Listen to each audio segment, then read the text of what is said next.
Okay, good morning and welcome to Yeshiva YouTube Daily Double. We're finishing Maseches Maasros today. Parakeh, Mishnah Zayin, and Mishnah Ches. Very exciting. We'll be moving on to Maseches Maasros Sheni coming up tomorrow. Don't want to miss it.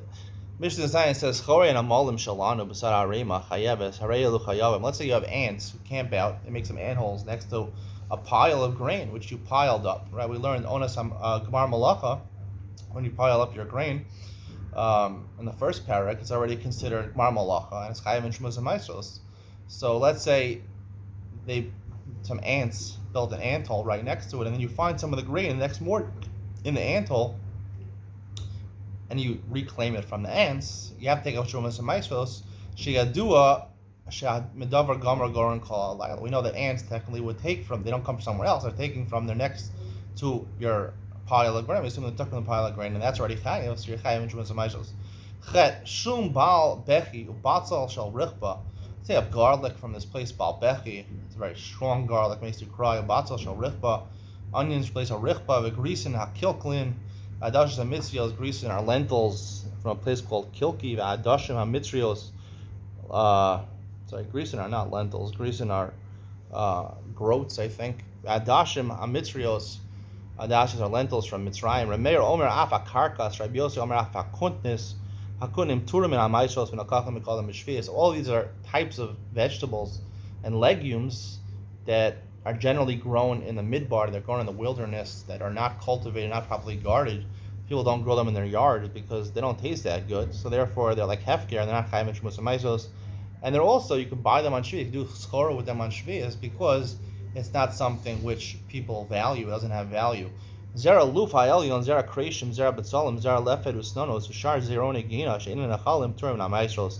Similarly, if you have seeds that are planted in your garden, however, they're not meant for consumption, right? All these things, zera lefed usnonos, meaning you're planting them, you're eating them, right? You're eating them.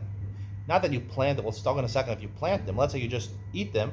They're normally planted to eat things that are not meant to be eaten as a zera. Some vegetables and legumes you can eat, and grains you can eat as the seed. But these things, like for onions or pickles or radishes or things like that, you're not going to eat the seeds. So therefore, the seeds themselves are patrim on ma'asos and kachin. We call them b'shviyah. Similarly, they're not valuable. They're not ochel, so therefore you can do commerce with them on shviyah. Now, there's the Mishnah saying, the caveat is that if you were to grow them, you'd plant them in your gina, and it would grow. Obviously, it would grow. Onions would grow, or radishes would grow, and these are consumable things. So what grows from them, if you were to plant them and grow them, then what grew would be chayim and shmuz and maasros, because it is achila. However, the chiddush of the Mishnah is that even though normally gedulei truma is truma, right?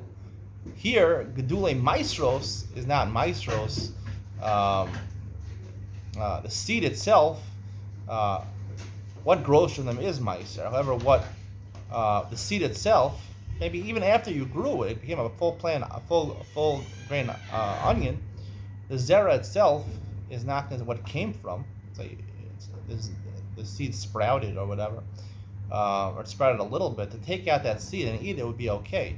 What grows from it is not okay. Why this is, even though gedulei truma is considered truma, and here it doesn't say gedulei truma is not, gedulei maasros is not maasros. I want to touch in Ian Mitzion. I'm going to wrap up, give you a big chiddush, a huge chiddush.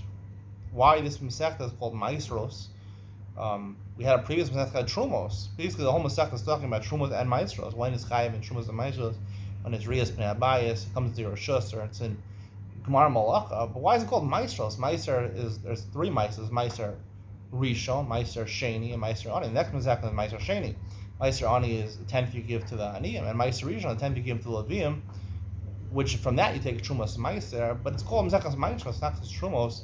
What's the difference between Maasros and Trumos? I believe the difference between them is in this last Mishnah, and I will explain this last Mishnah to explain why this Masechta is called Masechta Maasros, and the fundamental difference between Truma and the other Maasros coming up in Iyam Mitzion next.